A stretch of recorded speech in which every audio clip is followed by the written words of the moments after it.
si vous avez entendu parler de FNAF récemment, eh bien c'est probablement à cause du 10e anniversaire. Et oui, nous sommes vieux. C'est fou de penser que ce pilier des jeux d'horreur a maintenant 10 ans. Mais bien sûr, cela n'était pas sans célébration. En effet, durant toute la semaine dernière, des nouveautés concernant la franchise sont sorties.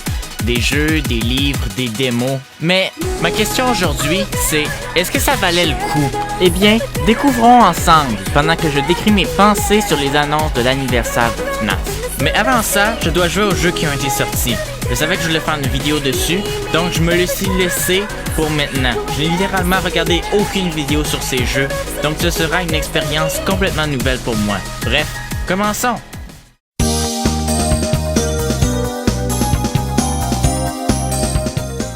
Pour la première journée, la grande annonce a été la sortie de My Pop Goes, et le jeu a été plutôt bien reçu.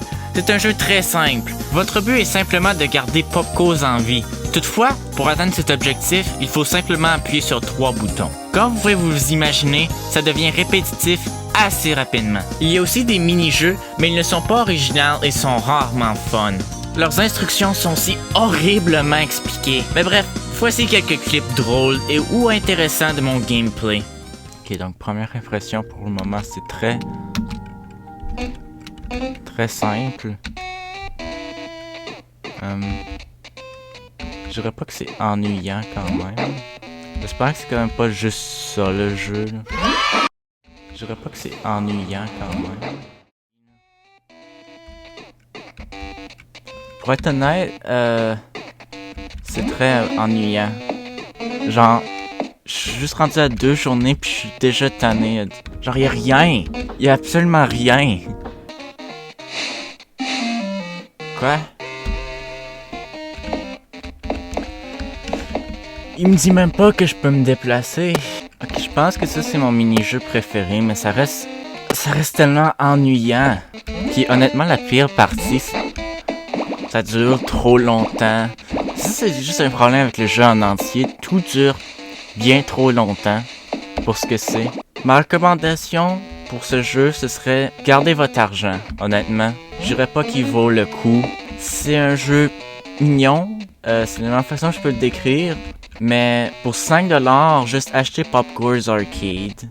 Tant qu'à acheter juste FNAF 1, comme, ça coûte le même prix. FNAF 1 est comme bien meilleur. Juste télécharger la version gratuite. La version gratuite a vraiment... Peut-être qu'il y a moins de trucs que cette version-là, mais... Peut-être qu'il n'y a pas les mini-jeux dans la version gratuite, mais... Genre pour 5$, juste avoir comme des trucs comme cute... non. Je trouve que c'est un peu trop. C'est juste tellement ennuyant. Non, honnêtement, ça fait juste 28 minutes que je joue, puis déjà je sais que je veux le rembourser, ce qui est vraiment pas une bonne chose. Si ma seule impression du jeu, c'est que je veux juste le rembourser, avoir mon argent, c'est pas une bonne chose. Puis j'ai eu ce jeu à 20% en plus. 20% de moins. Il était en réduction, puis il vaut quand même pas le coup. Genre, j'ai été très critique sur Into the Pit au début, mais je commence à voir hâte d'y jouer, honnêtement. Apparemment, il a l'air d'être assez bon. Moi, je pensais qu'elle allait avoir comme rien dans le jeu, qu'elle allait être ultra court, mais apparemment, il y a plein de contenu.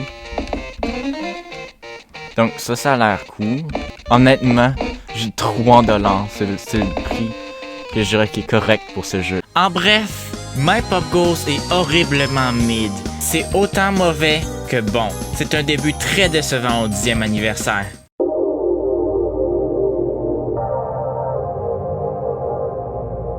Ce jour-là, la démo de Joy of Creation est sortie. Mon avis, c'est très bon. Je ne savais pas à quoi m'attendre après le décevant My Pop Goes, mais à ma grande surprise, c'est l'une de mes choses préférées de l'anniversaire. Pour le moment, gardons en tête que ce n'est que le 2e jour. Il est possible que quelque chose le dépense. Bref, voici quelques moments drôles de mon gameplay. Je comprends rien. Je comprends pas. Je comprends rien. Quoi? Oh bruh, off. Tu m'as fait peur.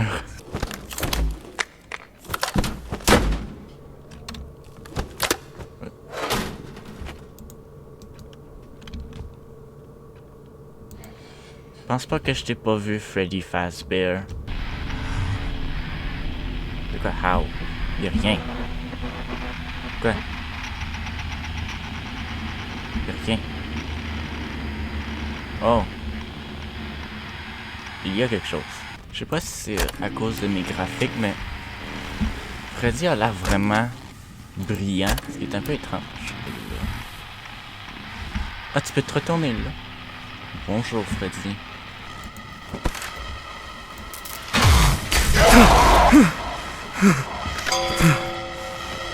C'est-tu un... Ok, je suis pas mort. Tu es parti maintenant? Oh. Quoi? Est-ce que tu... j'ai aucune idée si c'était voulu.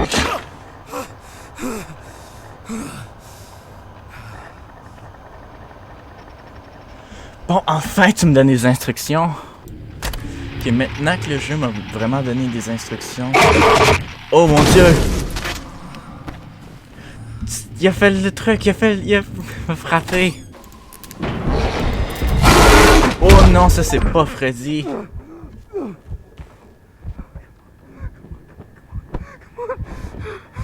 C'est encore voulu. Ah oui, c'est du gameplay. Je pensais que c'était Freddy. Oh mon dieu. Bonnie. Là, cette fois, j'ai fait un saut. Je pensais pas qu'il était encore là. C'est fun. J'ai du fun. Honnêtement, comme ça fait peur aussi. Je dirais que l'introduction, c'est la pire partie. Au début, tu sais juste pas quoi faire.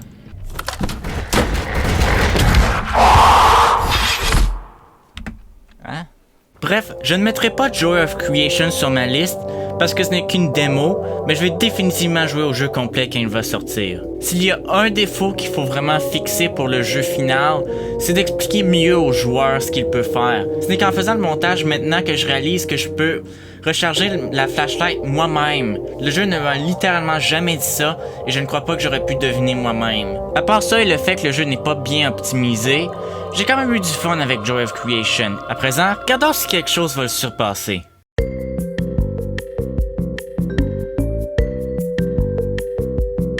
C'est juste la sortie d'un livre que je n'ai pas lu. Au prochain!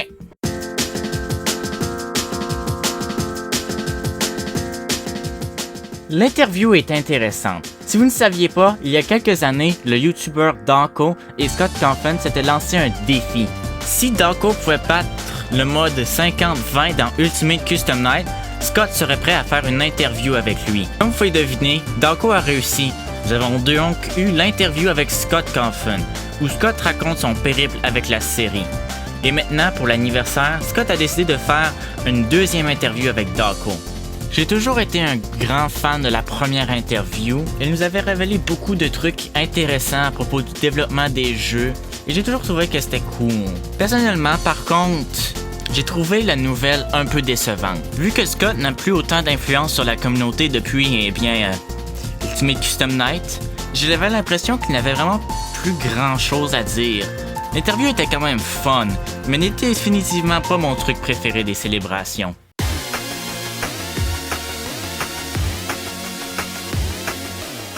Il n'y a pas eu grand chose ce jour-là. Toutefois, il y a eu l'annonce que FNAF ferait une collaboration avec le jeu Dead by Daylight. Je n'y joue pas, mais je serai éternellement reconnaissant que ce ne soit pas une collaboration avec Fortnite. Qui sait, peut-être que je commencerai à jouer à Dead by Daylight à cause de la collaboration.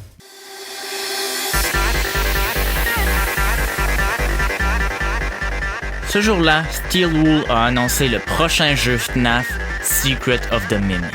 Il n'y a pas grand-chose à analyser dans le trailer, mais j'ai quand même hâte de voir le résultat final.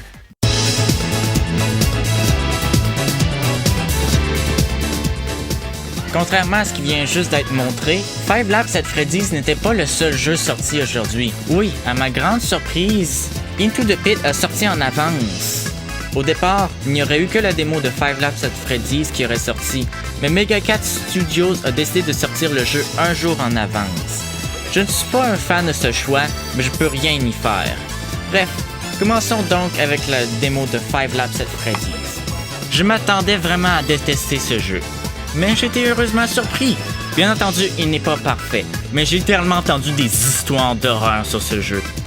Il n'a craché qu'une seule fois pour moi, ce qui reste quand même mauvais, mais moi j'ai été plutôt épargné des bugs. Bref, voici quelques clips drôles de mon gameplay. Première impression, c'est fun, mais faut définitivement falloir améliorer quelques trucs. Premièrement, je suis pas un fan de ça. Je suis pas non plus un grand fan que tu dois tenir le saut pour pouvoir se rendre. Mon Dieu. Juste enlève-toi de là. Ouais, non, le drifting est juste horrible. Je suis pas sûr que j'aime ça. Ah, mon Dieu.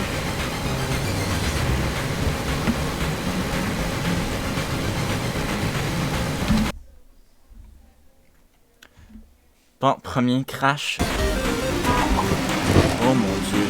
Honnêtement, je préfère celle-là à la première. Tu vois qu'elle est clairement conçue avec le drift en fait.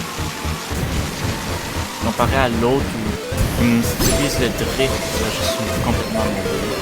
Vous savez pas c'est quoi dans le fond? Ça c'est pas juste, ça va trop vite.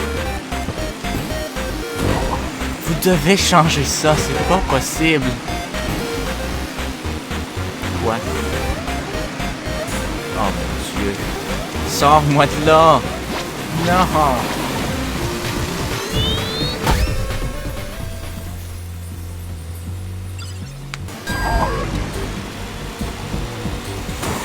Ça a pas l'air très beau. Bon. Ouais.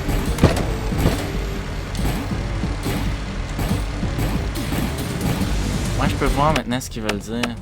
En bref, Five Laps at Freddy's est un jeu compétent, mais il a besoin d'être retravaillé.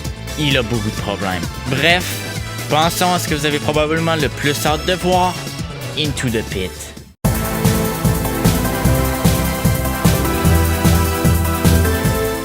J'ai longtemps été négatif sur ce jeu, mais je peux admettre quand j'ai tort.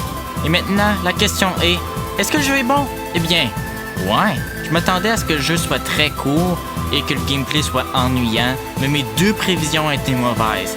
Même si le gameplay n'est pas le truc le plus fun au monde, j'ai quand même été surpris. J'ai tellement eu de fun que j'ai décidé de jouer au jeu pendant presque 2 heures. Et je n'ai toujours pas fini le jeu. D'ailleurs, je vous lance un objectif. Si cette vidéo atteint 5 likes, je finirai le jeu dans un live. Bref, les graphiques sont bien entendu magnifiques, les animations sont incroyablement lisses, et j'ai trouvé que les animatroniques ont reçu une mise à jour graphique très visible depuis le premier trailer d'après moi. Peut-être qu'ils sont littéralement identiques, je ne sais honnêtement pas. Et à ma grande surprise, le jeu est plutôt effrayant. Après Security Breach, je ne pensais pas voir un autre jeu FNAF effrayant. Ruin était un pas dans la bonne direction, et Joy of Creation a été plutôt effrayant, même si la peur a diminué le plus que j'y ai joué, mais Into the Pit m'a honnêtement plus effrayé. Ce que je ne m'attendais pas à vraiment dire. J'ai aussi apprécié les changements à l'histoire originale. Je dois avouer qu'un point négatif que j'ai, c'est que parfois le jeu nous demande de faire quelque chose pour aucune raison autre que pour simplement continuer le jeu. C'est pas tant grave, mais ça reste un problème.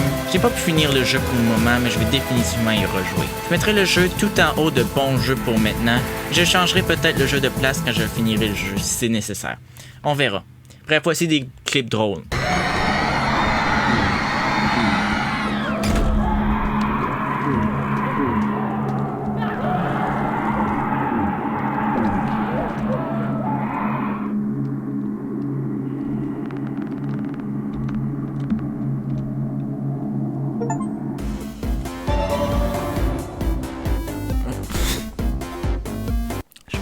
Ces jeux-là.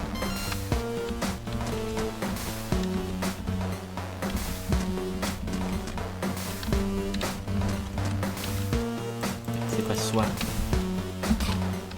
C'est espace. Mais c'est pas.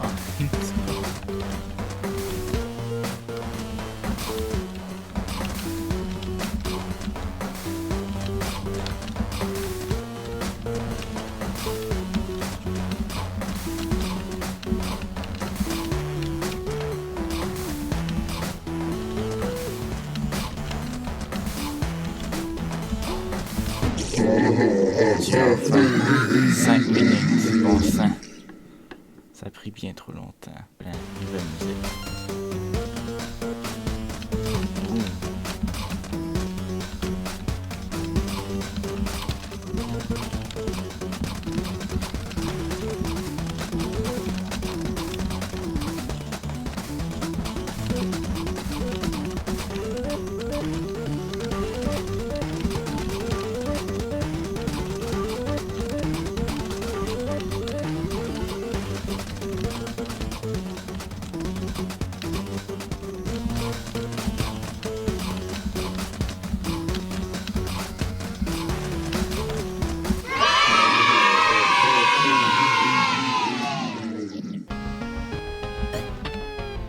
mon dieu, j'avais raison.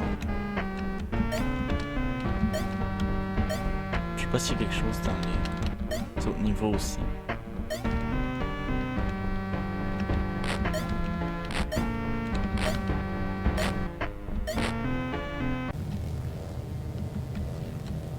Purple guy. Ok, c'était tout. Donc, passons au prochain truc.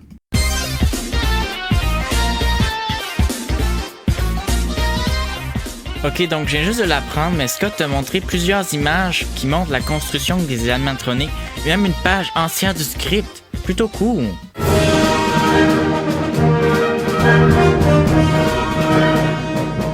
Les célébrations du 10e anniversaire ont certainement été un roller coaster. On a peut-être eu des bonnes surprises comme Into the Pit ou Joy of Creation, mais on a aussi eu des jeux brisés et ou décevants comme My Pop Goes et 5 Laps at Freddy's. Donc, la question est, est-ce que ça valait le coup? Eh bien, avant ça, pourquoi pas faire un ranking de toutes les annonces de la pire à la meilleure? 9. VIP. 8. My Pop Goes. 7. 5 Laps at Freddy's Demo. 6. La révélation de Secret of the Mimic. 5. La collaboration avec Dead by Daylight. 4. L'interview avec Scott Cawthon 2.0. 3. Les teasers du film FNAF 2. 2. Joy of Creation Demo. Et enfin, numéro 1, Into the Pit.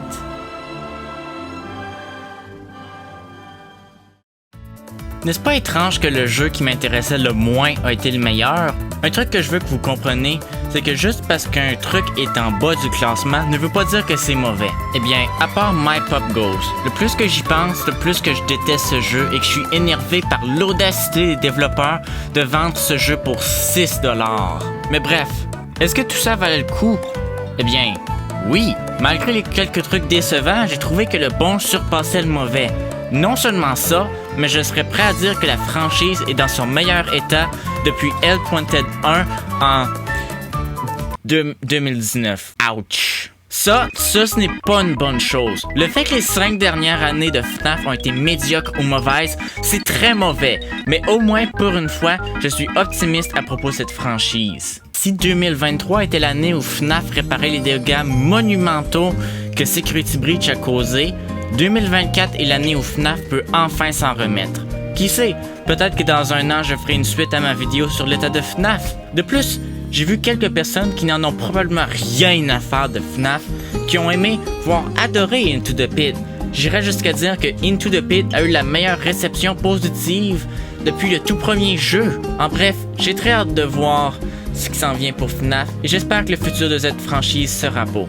Ce sera tout pour cette vidéo. Abonnez-vous et mettez un like si vous avez aimé. J'ai de grands projets qui s'en viennent et j'ai hâte de vous les montrer.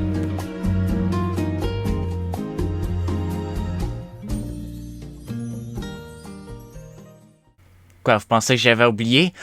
Garfield Guard!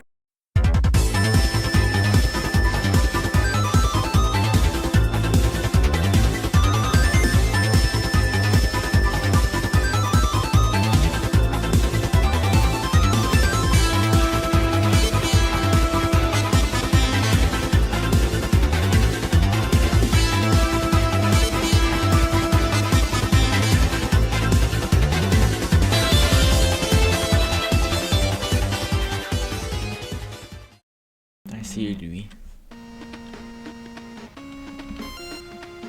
Non.